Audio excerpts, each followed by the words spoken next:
accounting. But before we going into financial accounting and then to see the full flows and everything, we will be guiding you especially on each and every master records. Because when it goes into master records, you will need to know how to manage the chart of accounts. So like when you go into here, you can see that you have admin costs and then current asset loans and advances, manufacturing, personal costs. So all these you have a codes. So based on these codes, we will be guiding you and how to create. So let's say I'm gonna create an administrative course. So I have to use the code whichever stated here, which is number 4. So you can see here that you have 40200 and everything, all right. So you can create, let's say I create 400, and you have to understand that there is 1, 2, and then 3. So the 1 falls under the personal cost, which is 4 as well. And then the 2 falls under the manufacturing cost, and then the 3. So your numbering here is very important. So now when I select a GL code for 400,301, which is for the admin cost. So when I create them, I need to know the group that whichever I'm going to select. So for now we select here balance sheet. Let's say, so this is the admin cost. Let's say if I'm going to select a depreciation, which is out of the box because my number for depreciation is not 400,301. So 403 falls under the admin. So when I only select admin, I'll be able to proceed next. So I can just say here for administration cost, I can say here just stationery. Okay, just an example. So I can say here maybe by beacon syndrome Berhad or something. I just can key in here. So when I save them and then I continue, this is how it will fall. So you will need to understand the category, how to open them, how to key in them, and then through the financial accounting, you will need to understand firstly what is under admin cost, what is under current liability, current asset. So I'll be guiding you based on all that. So that falls under the master record of a GL. So the same thing you will even have for your account receivables and everything. So under your accounts receivables and payables, you will have a master record as well. So that master record will be slightly different. So here you will need the code whichever you have created previously in the 401, then only you can do the entry. So it's all SAP is based on all T codes. So you will need them, and then followed by also your accounts. You will learn a lot. Okay, so it's going to be fully hands-on, and then I will literally be showing you all the documents entry, how you create them. Okay, how do you do entry in all these invoices, how you debit, how you credit. And then to understand debit and credit, first thing you will need to know what and what. So all these involve the GL code, whichever just now we created, right? When you key in here, it will appear here.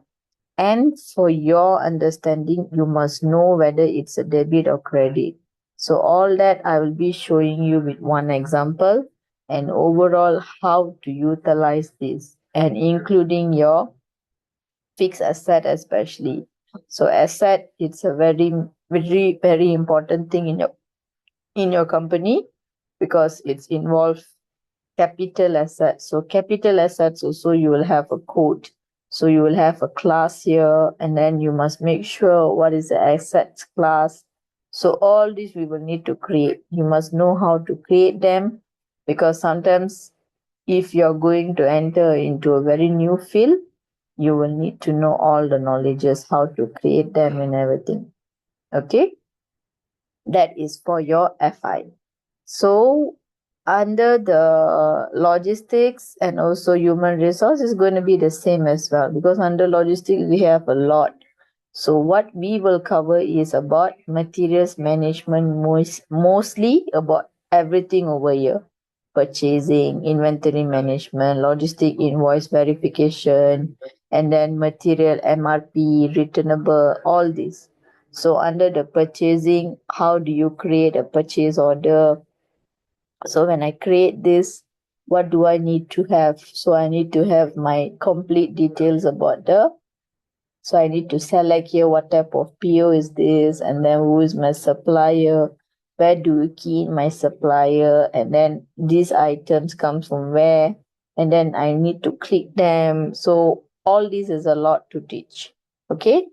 So and then when it goes into next is also about your PR, same thing, we will create them, and also your RFO quotations. Okay, so when you go into master data, you will have a source list. So this source list also, it's very important for you to know how to manage them. Okay, it's all by grouping, and each and everything will have a T codes. So based on the T codes, we will be conducting the classes, and it's fully going to be like hands-on. Okay, sometimes during the classes, you will be given even the access also to do the creations and everything. Depends. Okay. So over here you will be get to know how to handle raw materials. Okay, all this material part you will key in one by one. So for the raw materials, semi-finished product, we will create a master list first based on all whatever your company is aware and what are they doing. You need to understand your company business first. Then only we will going into all that. Okay. So due to we will have many departments and many businesses who is involving from different field. Therefore, we will do a different creation and different scenario. So for sales and distributions, yes, you'll be learning all this, which is master data, sales, also the same. Okay, it's all about creating. So I'll teach you how to do inquiry, quotations, back orders, and also the tools, and also including your shipping, transportation, your loadings, billing, proof of delivery, which is very important. How you manage your single documents. Okay, so in your single documents, what you must have and everything, all that. Okay, so this will be like, once you do an entry, this will be like a record where, and then the trip plan. So you must know how to read all these: delivery date, where is the